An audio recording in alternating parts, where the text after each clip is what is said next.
Sahabat setia Gewori yang dikasihi Tuhan, Shalom. Hari ini adalah Selasa 21 September 2021. Tanggal cantik 21 tahun 2021. Hari ini kita merayakan pesta Santo Matius, Rasul dan penulis Injil. Matius yang berprofesi sebagai pemungut cukai di kota Kapernaum dipanggil Yesus untuk mengikutinya. Dan segera Matius meninggalkan rumah cukai untuk ikut Yesus. Banyak orang mencemooh Yesus karena ia memilih seorang pemungut cukai sebagai murid. Di kalangan masyarakat Yahudi, pemungut cukai dipandang sebagai jabatan kotor, pendosa, dan dapat disejajarkan dengan pembunuh, perampok, penjahat, pelacur, dan lain-lain. Karena mereka menjadi sahabat dan kaki tangan orang-orang Romawi, bangsa kafir yang menjajah. Namun, Yesus justru merangkul mereka yang berdosa, yang sesat, untuk menjadi pewarta sukacita. Kisah panggilan Matius akan kita renungkan dalam firman hari ini. Sebagai seorang pemungut cukai, Matius adalah seorang yang terpelajar. Ia dapat berbicara dan menulis dalam bahasa Yunani juga Arab. Riwayat hidupnya tidak banyak diketahui. Menurut tradisi, Matius mewartakan Injil dan berkarya di tengah-tengah orang-orang Yahudi Kristen di Palestina dan Syria selama kurang lebih 15 tahun. Selama itu juga ia menulis Injilnya yang berisi pengajaran dan kesaksian tentang Yesus kepada orang-orang Kristen Yahudi. Injilnya ditulis kira-kira antara tahun 50 sampai dengan tahun 65. Dalam Injilnya, Matius menegaskan bahwa Yesus dari Nazaret adalah benar-benar Mesias yang dijanjikan Allah sebagaimana yang dinubuatkan oleh para nabi. Ia membuka Injilnya dengan membeberkan silsilah Yesus Kristus, mulai dari Abraham sampai dengan Bunda Maria yang melahirkan Mesias Yesus.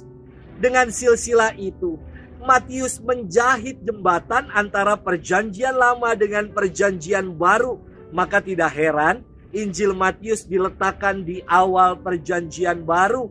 Menurut tradisi, Matius pergi ke arah timur ke Masedonia, Mesir, Ethiopia, dan Persia untuk mewartakan Injil. Dan konon ia wafat sebagai martir di Persia. Hari ini kita akan merenungkan firman Tuhan yang diambil dari Injil Matius 9 ayat 9 sampai dengan 13. Mari kita siapkan hati kita. Haleluya, haleluya, haleluya. Allah Tuhan kami, Engkau kami puji dan kami muliakan. Kepadamu paduan para rasul bersyukur. Haleluya, haleluya, haleluya. Tuhan bersamamu dan bersama rohmu. Inilah Injil suci menurut Santo Matius, dimuliakanlah Tuhan. Pada suatu hari, Yesus melihat seorang yang bernama Matius duduk di rumah cukai. Yesus berkata kepadanya, "Ikutlah aku." Maka berdirilah Matius lalu mengikuti dia. Kemudian ketika Yesus makan di rumah Matius, datanglah banyak pemungut cukai dan orang berdosa makan bersama-sama dengan dia dan murid-muridnya. Melihat itu, berkatalah orang-orang Farisi kepada murid-murid Yesus, "Mengapa gurumu makan bersama dengan pemungut cukai dan orang-orang berdosa?" Yesus mendengar dan berkata, "Bukan orang sehat yang memerlukan tabib, melainkan orang sakit. Maka pergilah dan pelajarilah arti firman ini. Yang ku kehendaki ialah belas kasihan dan bukan persembahan. Karena aku datang bukan untuk memanggil orang benar, melainkan orang berdosa." Demikianlah sabda Tuhan, terpujilah Kristus. Sahabat setia Gewori yang dikasihi Tuhan, Shalom. Tidak sedikit orang merasa mempunyai hidup rohani yang baik karena melayani ke sana kemari, ikut komunitas ini dan itu, rajin berdonasi dan memberikan sumbangan, dan jatuh pada kesombongan rohani. Kalau sombong yang umum, biasanya karena memang mampu dan berkelas. Namun, kesombongan rohani adalah ketidakmampuan untuk memahami kehendak Allah dan sungguh sangat tidak berkelas. Inilah yang ditampilkan oleh orang-orang Farisi kesombongan rohani yang mudah menghakimi orang lain. Sahabat setia Gowori yang dikasihi Tuhan, firman Tuhan hari ini berkisah tentang panggilan Matius, seorang pendosa yang diundang Tuhan untuk menjadi rasul dan pembawa kabar sukacita. Matius menjawab panggilan Tuhan dengan mantap, yakni berdiri dan mengikuti Yesus. Bukan dengan banyak kata, namun melalui perbuatan nyata. Matius dikisahkan segera ia berdiri, meninggalkan meja cukai dan ikut Yesus.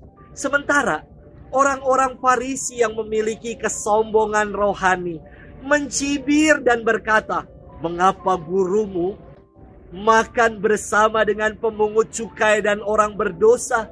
Inilah orang-orang yang memiliki kesombongan rohani, selalu merasa diri lebih suci dibanding yang lain. Yesus mengatakan, bukan orang sehat yang memerlukan tabib, tetapi orang sakit. Aku datang bukan untuk memanggil orang benar, melainkan orang berdosa. Sahabat setia Gowori yang dikasihi Tuhan, Paus Fransiskus mengatakan bahwa gereja bukanlah istana untuk orang-orang suci. Gereja adalah rumah bagi para pendosa. Mari kita penuhi panggilan Tuhan yang mengundang kita semua untuk menjadi duta-duta kabar sukacita. Tuhan memberkati kita selalu dalam nama Bapa dan Putra dan Roh Kudus. Amin.